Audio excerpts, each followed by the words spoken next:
गौतम बुद्ध नगर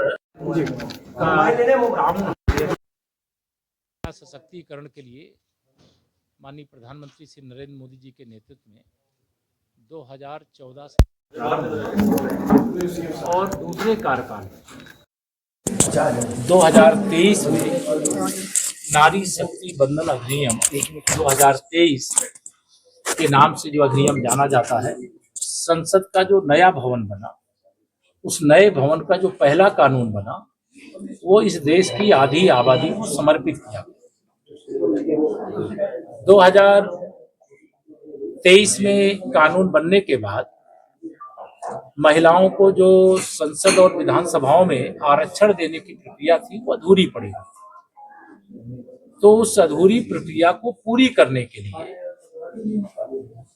बहुत ऐतिहासिक फैसला जो माननीय प्रधानमंत्री श्री नरेंद्र मोदी जी के नेतृत्व में भारतीय जनता पार्टी की सरकार के द्वारा लिया जा रहा है, वह यह 2029 के लोकसभा चुनाव में लागू हो सके। इसमें 33% तो आरक्षण रहेगा ही, लेकिन साथ में परसीमन भी होगा। परसीमन में ये बताया गया है कि जहां जितनी सीटें हैं जिस राज्य लोकसभा की, वहां 50% और बढ़ जाए।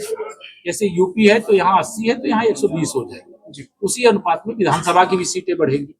तो और उस बढ़ी हुई सीटों में 33% आरक्षण महिलाओं का होगा।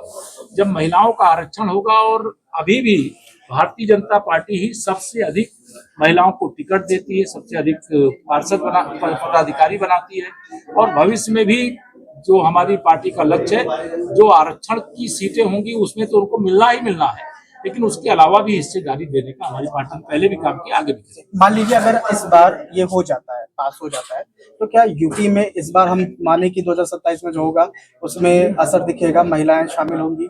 लेकिन महिलाएं तो भाजपा को आशीर्वाद दे ही रही हैं। जो विरोध कर रहे हैं उनको सजा देंगी। 2027 का चुनाव हो चाहे 2029 का चुनाव हो, लेकिन जो सजा लेना चाहेंगे, जो मातृशक्ति आधी आबादी का कोप झेलना चाहेंगे, वो महिला आरक्षण का विरोध करेंगे।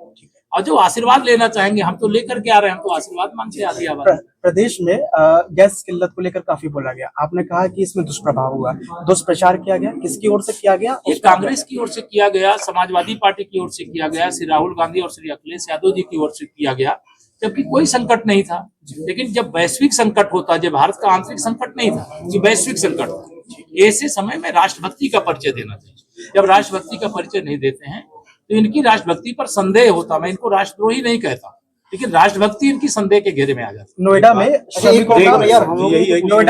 में श्रमिकों का इस तरीके से प्रदर्शन हुआ, हिंसक भी हो गया, वो चिंताजनक था, दुखद था, और उसके लिए हाई लेवल की कमेटी बनाई गई, और वो कमेटी जो श्रमिक हैं उनके साथ भी बात कर रही है, जो रोजगार प्रदाता हैं उनके साथ भी बात कर रही है, और समाधान निकाला। अच्छा, उप मुख्यमंत्री जी, जो हमने पिछला यहाँ पे प्रदेश में जो चुनाव हुआ था, सीटों की संख्या जो घट गई थी, क्या दोबारा ऐसे नहीं हो सकता ना?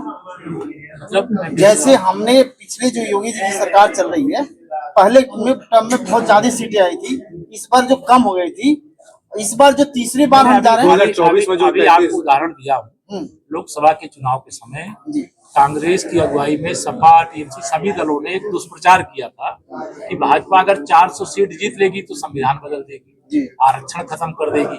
इस दुष्प्रचार का उनको फायदा मिल गया। लेकिन जब जनता को इस बात की सच्चाई पता चली कि इन लोगों ने तो दुष्प्रचार करके माननीय नरेंद्र मोदी जी को तीसरी बार प्रधानमंत्री बनने से रोकने की साजिश रची, तो हरियाणा विधानसभा चुनाव में, महाराष्ट्र विधानसभा चुनाव में, दिल्ली विधानसभा चुनाव में, बिहार विधानसभा चुनाव में इनको ब्याज के साथ हिसाब चुकता करके भाजपा को अपना आशीर्वाद दे करके बता दिया, भाजपा अगड़े जाति की, पिछड़े जाति की, अनुसूचित जाति की त्रिवेणी है। यहाँ भेदभाव नहीं होता, यहाँ सबका साथ, सबका विकास होता है। अच्छा, एक क्वेश्चन और है, यूजीसी के मुद्दे पे क्या आपकी पार्टी सोच? यूजीसी के मुद्दे पे क्या, उसमें देश की सर्वोच्च अदालत का ऑलरेडी आदेश है, उसमें रोक लगी हुई है। उसमें जब जो मामला न्यायालय में होता है, उसमें सदन में भी नहीं बोला जाता, तो सड़क पे क्या बोलना। चलो ये लो जी,